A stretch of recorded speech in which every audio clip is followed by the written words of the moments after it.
Welcome, everybody. This session is a focus on China, and today the subject is making stories work. I'm delighted to welcome Trevor Lai from Up Studios in China, who's going to give us a deeper dive into how he and his team make stories work and what he's observed. So welcome, Trevor. Hi, great to be here. Hiya. We go back a long way. We go back to a snowy time in New York at Kids Screen many moons ago, before you were in China and had set up your studios. And it's been phenomenal to watch how you've got in and created something and stories, having really looked at what works, how children work across the globe and particularly in China. So we're honoured to have you here to give us an insight into what you've seen, having worked in different areas and then gone back and taken that and really gone into your studio with your teams and looked at how you can harness that. Do you want to give us just a little view of where your studio is, what you're doing, and how you've moved that into something that resonates really deeply within the Chinese market, but also works elsewhere? Sure.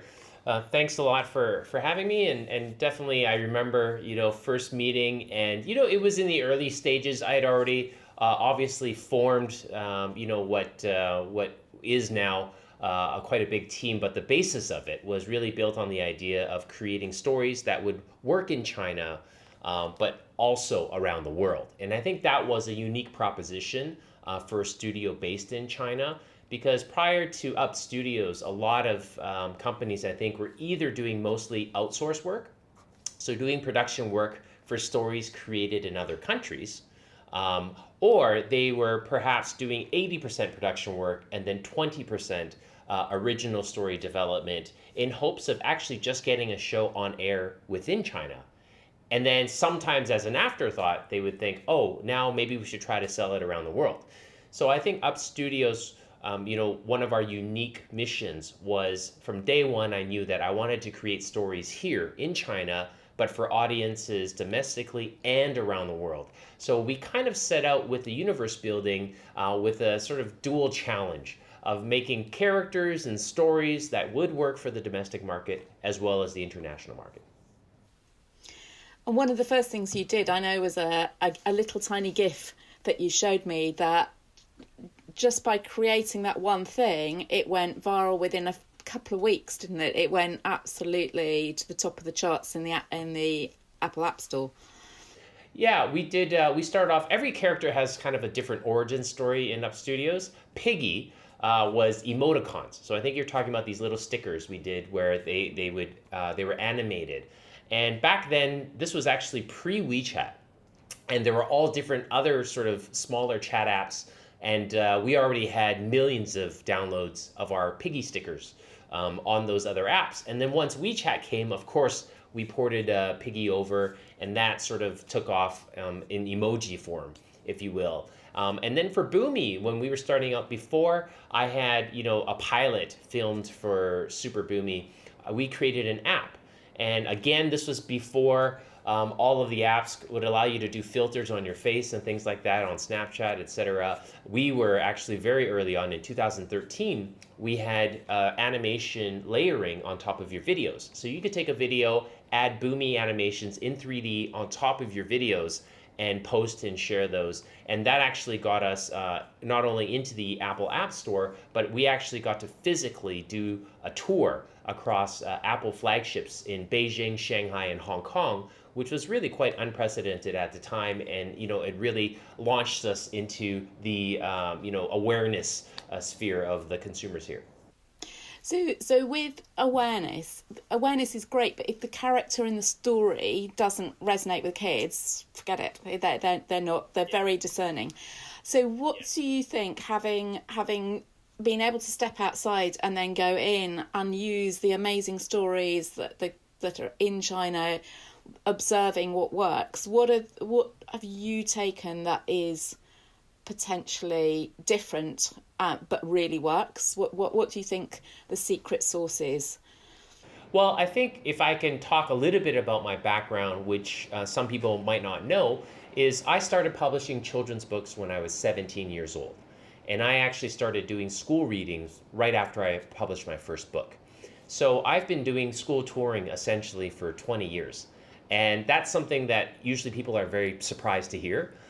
So having done that around the world, so in Canada, the US, and in China, having gone to schools and personally interacted with so many kids, I think that helped inform a lot of my storytelling even before I set out to make Super Boomy. So first, I want to make that clear because that's a very unique sort of research background, if you will, the fact that I've interacted with children in these audiences that I'm now writing for around the world. And then secondly, I think it was learning what are the common attributes of the audiences and what are the differences. So I would say in terms of what's common is that a lot of the things that make a character appealing for a North American audience are the same for kids here in China.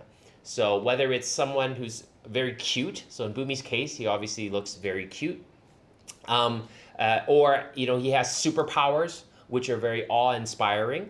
There are a lot of these attributes that are quite common, I would say, between North America and China. So I think from an aesthetic standpoint, there are a lot of things that can be shared across the two countries. On the other hand, I think there are, from a storytelling standpoint, different aspects of a character's personality that work a little bit better in China than they might do elsewhere, and vice versa. So, I would say, for example, within our show, and I'm just going to talk from the perspective of our shows because we've actually taken them to market, the fact that, Boomy, he has a lot of, attributes that parents here would want their kids to have. So, for example, he's very sporty. He's a computer genius, computer coding genius. And so he is not, for example, a rebel per se. He's not rebelling against authority. He's not rebelling against his parents. He is just good at what he does and he works hard at it. And I think that value is something that definitely, I think, endears him to a lot of the audiences here. And parents are an important gatekeeper here in Asia in terms of what content kids get to see. So I think that's just a very quick and real example of something that's made Boomy, I think, work here really, really well. And talking of sort of differences in terms of shaping something, what other areas do you think broadcasters and parents might look for or not look for? Well, I mean, that's obviously a huge question and would require hours to answer. I mean, the first thing I'll start with is that let's focus on what the audience is. So I think if you're talking about preschool, I think broadcasters and parents here, I think they would put more of an emphasis on the educational value of the content. Whereas in my experience in North America, generally speaking, parents, might be more open to the idea of their kids just watching cartoons purely for entertainment. And they're not really thinking, what exactly are they learning from this program, perhaps at a young age. Maybe when they get a bit older, they'll start to, look a little bit more closely. Whereas here, I know many parents, as soon as the child sits down in front of their screen or in front of the television, they want to know what their child is watching. In many cases, they will watch with them, at least for a little while, just to make sure that the content is safe or something that they approve of. And then once they've approved of it, they'll let their child sort of choose one or two programs that they really like. Because they don't get, when I was growing up, they don't get that sort of 4-hour block. I remember coming home from school, the after school block, and I would literally be glued to my screen until it was dinner time. Obviously drawing while I was watching cartoons, but here I think that's much less common. I think there's a lot more after school educational activities, tutoring, extracurricular programs that these kids are enrolled in, even at a young age. So the amount of time that they actually get to spend watching cartoons is much less, and therefore there is more filtering, and the parents put more emphasis on, given that they're only watching television for this small amount of time, is what they're watching actually positive? Is it good? And I think that's a very, very key difference. So for you, you've been very successful in weaving in that those educational elements and those things that resonate and people can see very clearly. In terms of other content, in terms of other shows, is that the general norm, or are some quite traditional? And if so, what is it about those traditional ones that you think really work? That's a great question. I would say that there are examples of both what I would consider more conventional or safe, sort of types of shows, and then ours, which is a little bit more innovative and creative. And I'll just say that I think for the shows or the producers or the broadcasters that are a little bit more conventional or traditional, they might draw a harder line between this is educational content and, oh, this is purely entertainment. And often I've been in many, many conversations and meetings where as soon as the other party asks, oh, can we put in educational content? And then they start to talk about what I would consider curriculum. Then I suddenly think, well, in North America, there are specific shows, there's editorial mandates where you set out to make a show and it's an educational show. And here I think that oftentimes they feel like they kind of feel like, well, it has to be educational in this way. And then what they don't understand is that kids here, they'll see that and be like, I'm just going to school again when I'm watching TV, and they don't want that because, as I just mentioned, they already are programmed from such a young age that all their hours of the day are filled with quote unquote educational content, that kids here, I think, really enjoy just being entertained. So what I found to be, a secret sauce, so to speak, is that I kind of hide the educational aspects of our show inside the entertainment. And that's something that I've always set out to do, which I think is unique and a little bit different than the quote unquote traditional way that some producers or broadcasters approach shows here. Is I've said, I want to entertain the audience first because I think that kids will, latch on to and fall in love with Boomy or Piggy more if they just think the show is good, first and foremost. And then secondly, now that I've got their attention, if I infuse the show with great education elements, which we do, whether it's about dinosaurs, space travel, history, we've done a lot of shows that incorporate elements of Chinese culture or actually cultures from all around the world and bring them into Boomy's Adventures. But we don't do it in a way that feels like hard learning or curriculum. We make it feel like it's naturally woven into the story. So I think that's a special blend that I think makes our shows a bit unique in the market.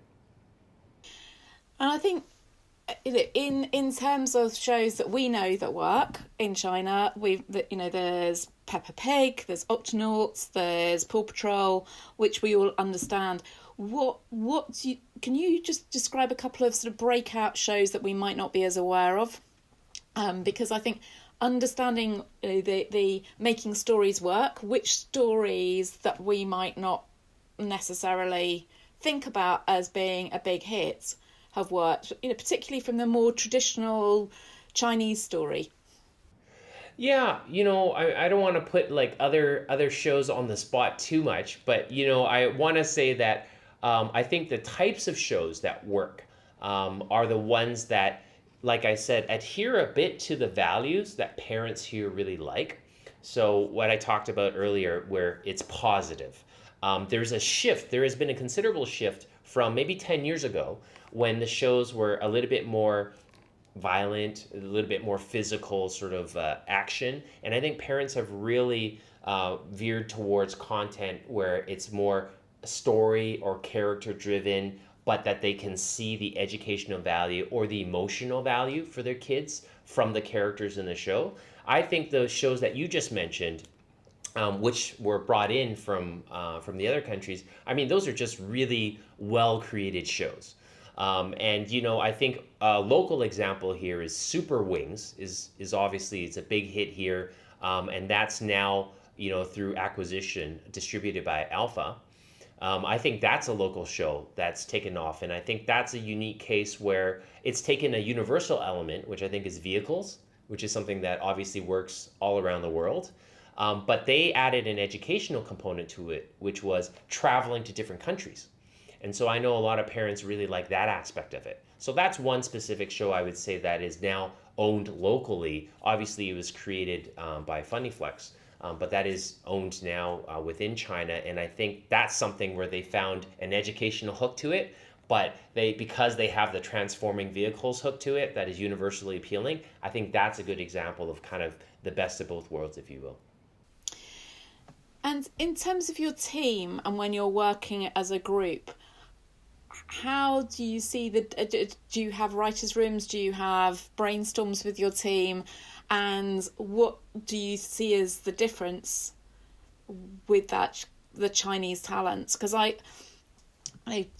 talking to various people from various different companies, there's a huge amount of talent coming through and a huge amount of creativity. And one of the things that I think can stop people is that won't work. So I've been told our traditional stories won't work. And I'm going, well, yeah, Mulan's a huge hit. So, we've got stories all over that have worked from ancient heritage and come out because the basic story and character have already been crafted over many years. How do you get your team to not have blocks and not have any limitations and to really think more widely? We have a lot of story meetings. We have story meetings every single day.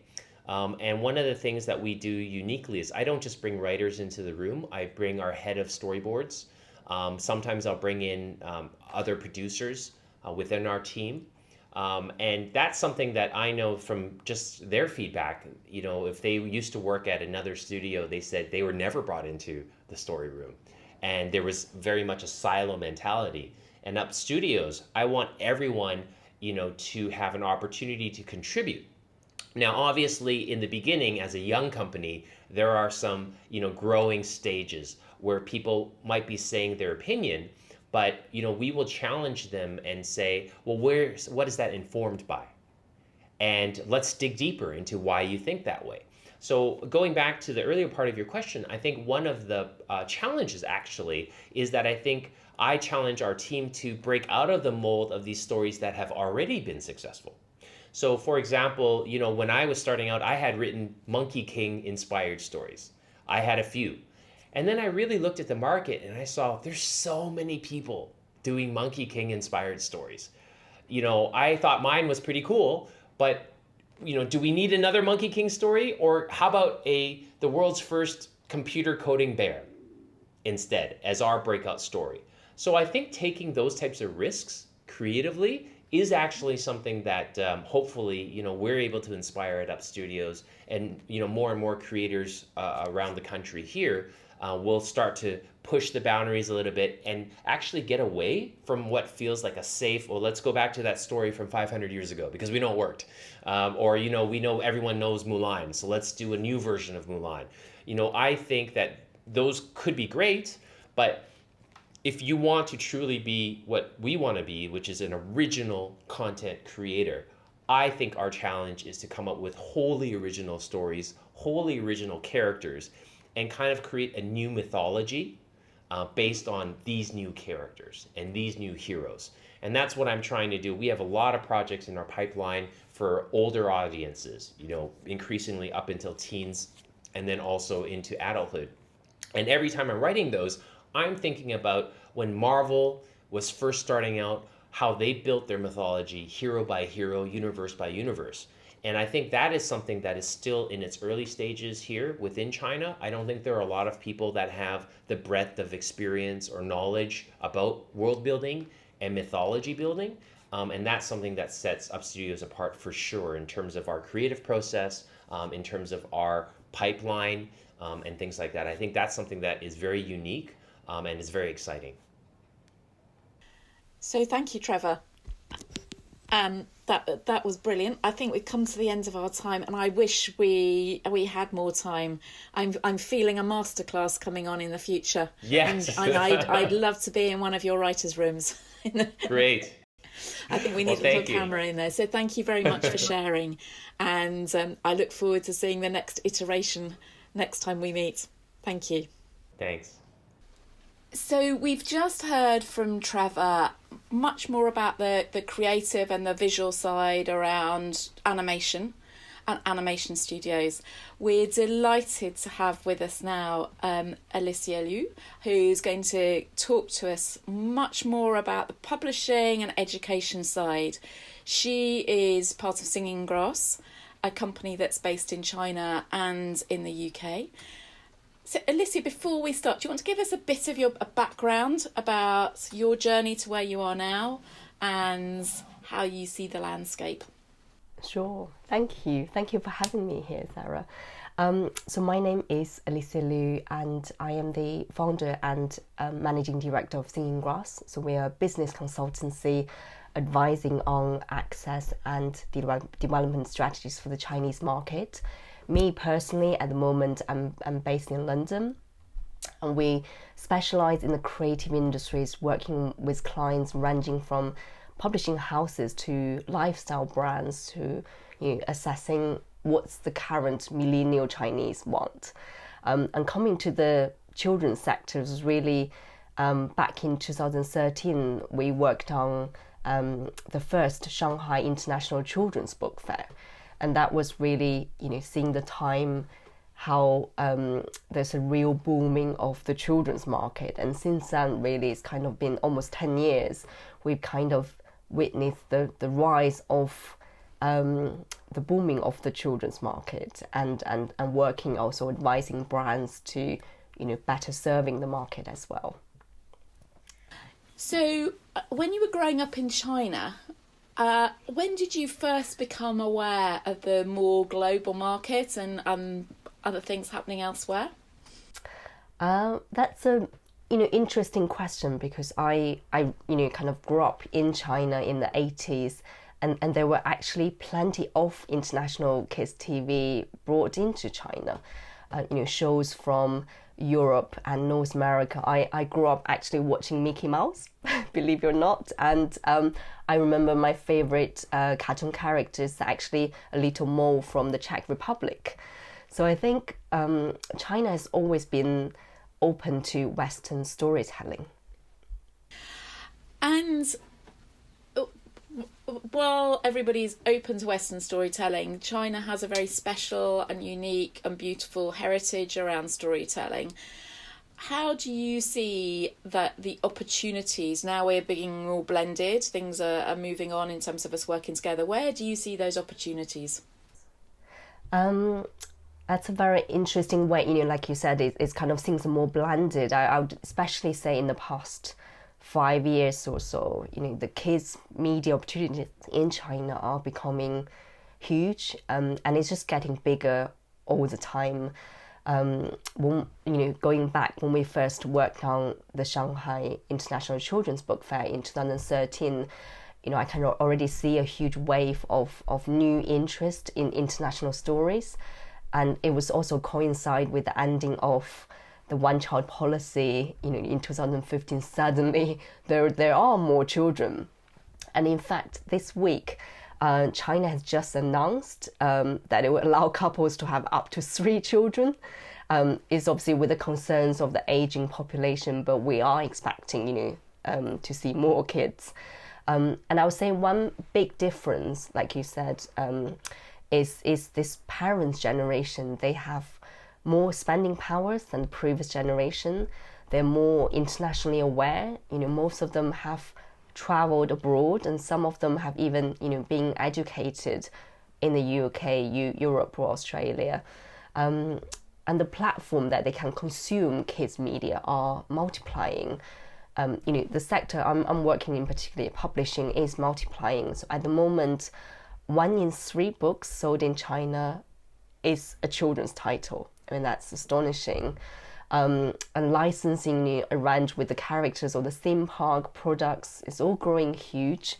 I think that in general, there's just a huge demand for content, huge opportunity in population of kids. So with the work that you've been doing around publishing and the stories, you just mentioned how many more children's books there are. Where are you seeing the stories? What type of genre are they, and where do you see those opportunities? I think great question, because I think when you talk about children's books, this genre is clearly an area people going for. I would say actually for early years, especially preschool, Chinese children start school at 6 years old. So you've got 0 to 6. The two cultures in that area between China and West are not so different. Lots of Western preschool brands are finding a lot of success in China. From the classics, Thomas the Tank Engine, to the recent Peppa Pig or Hey Duggee. And in fact, I think over 53% of picture books in China are actually written by international authors. So, people are in that early years really expecting to see lots of international content. But then with books for older children, I think there's a real culture gap. Many children's books, don't necessarily work so well for Western audience, and then many Western children books don't necessarily work well for Chinese publishers as well as audience. I think my personal experience of growing up in China, kind of reading Chinese stories, is the Chinese books tend to be a lot more, meditative. It's kind of slow paced. There's a lot of descriptions of the nature, the scenery, and a lot of exploration of emotions, not necessarily the kind of dynamic plotting that Western kids are more accustomed to. To give you an example, I've actually got a book, with me, Summer. So this is actually a picture book published by Pan Macmillan in the US. It's a beautiful poetic story about the kindness of sharing, all the little cute animals in the heat of summer looking for shade. And it's written by this Chinese author, Cao Wenxuan, and he's known for his Chinese lyrical style of writing. But in order to, get this book published in English, they actually done lots of adaptations. So obviously the story has been translated really well. But also, in order to adapt into picture books, it was actually illustrated by Yu Rong, which is a UK-based Chinese artist. And she's known for infusing, traditional Chinese paper cutting with like drawings. So inside the pictures, you would see that kind of paper cutting style. Cutting the sun gradually as the shade comes along. Ooh, can you see that? Yeah. So it's really, although the illustrator is originally from China, but she's kind of studied at Royal College of Arts and has lived in the UK for over 20 years. So she really understands the emotions the Chinese author was exploring, but also the importance of a powerful visual representation, that kind of dynamics that appeals to an international audience. So it's not a simple, easy, straightforward job to get this story published in English. And I think equally, Western books often use, fantasy characters that are problematic in China. Traditional fantasy characters, they either don't exist or have a very different meaning there. For example, kind of dragons. It's in China, they're not monsters to be fought, but they're wonderful, good creatures and traditionally symbolize the Chinese emperor, which is featured, very often in fantasy stories in the West, don't actually exist in Chinese culture. And ghosts, kind of that kind of death and afterlife have very different connotations in Chinese culture compared with Western culture. So, those things can be problematic. And if people want to find out more about good books and good quality books, is there some way they can go? In the UK, we'd all be going on to various different online bookstores and looking at huge ranges of lists. It's much harder to get in and around and look at what's on sale in China without being there. Where would you suggest we go? That's a good point. I suppose it's kind of, it's actually, the other way around. In China, they have now access to lots of international titles, but outside China, it's actually very hard to see, what's happening in China. I think in in the US, Publishing Perspective, on the website, they publish a monthly bestsellers from China, like a bestseller list, which is, in English, open, free to access. Other than that, I think it is hard to actually get a real sense. I write a quarterly kind of contributing piece for Book Branch on the latest trends in China. It's in China, actually, it's such a big area that not unlike in the UK, most people buy books maybe in bookstores, maybe occasionally supermarket.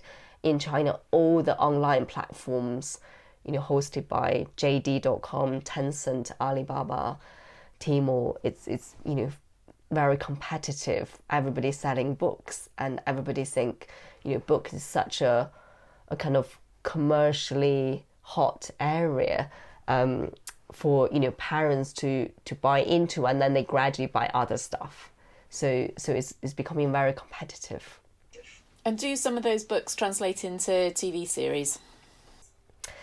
I think some, lots within China, the genre kind of Chinese stories getting adapted into, made into films, and kids actually made into theatre shows. It's very popular.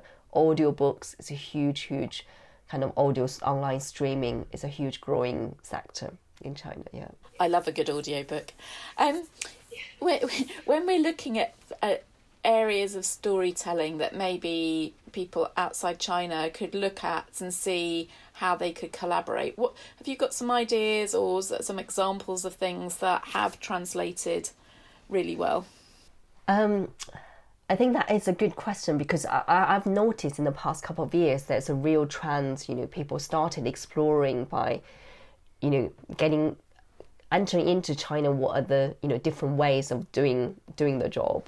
And I've noticed there's certain trends is Western brands taking a real interest in traditional Chinese myths and heritage. For example, I saw last year that Lego launched Monkey Kid, which is really use Western storytelling, style, but combined with this Chinese myth element, the Monkey King stories. But I think you would need, a global team with heavily involved of Chinese talents to work on that in order to do it well. Another area I really want to touch on, and I personally believe there's huge potential, is science fiction. And I think we can distinguish between traditional fantasy, the kind of dragons and witches, and the future fantasy, which is kind of fantasy with a sci-fi slant. We all know Chinese love technology, kind of everything to do with tech. They love it. The cities are built these days very futuristic looking. You have, shopping malls and restaurants with robots, assistants. They're no longer science fiction, they're actually reality. And they have a real interest in, space phenomena, like China's lunar exploration to the moon. Like last month, they had succeeded their first mission to Mars.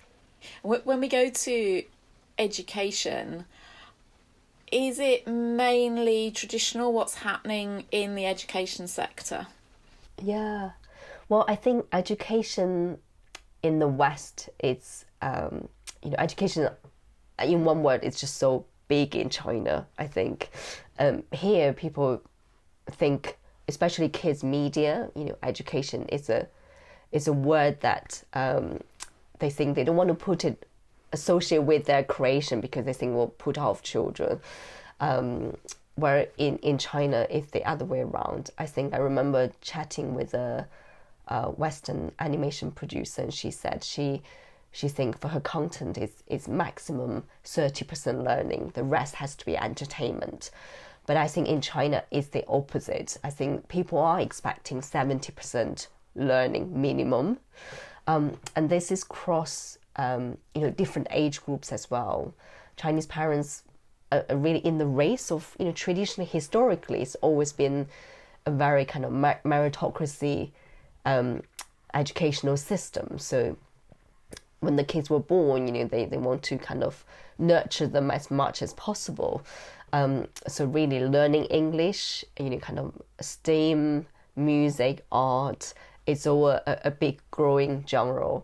And actually, just in the past year during the pandemics, I think the fastest growing online educational course in China is actually an AI course called Zebra AI, but it's actually aimed at kids 3 years old and above.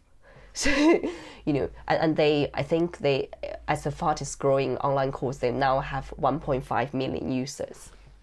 So it's really not just, when kids go to school. Yes, of course, when they go to school, they're being educated, but it's all the surrounding areas.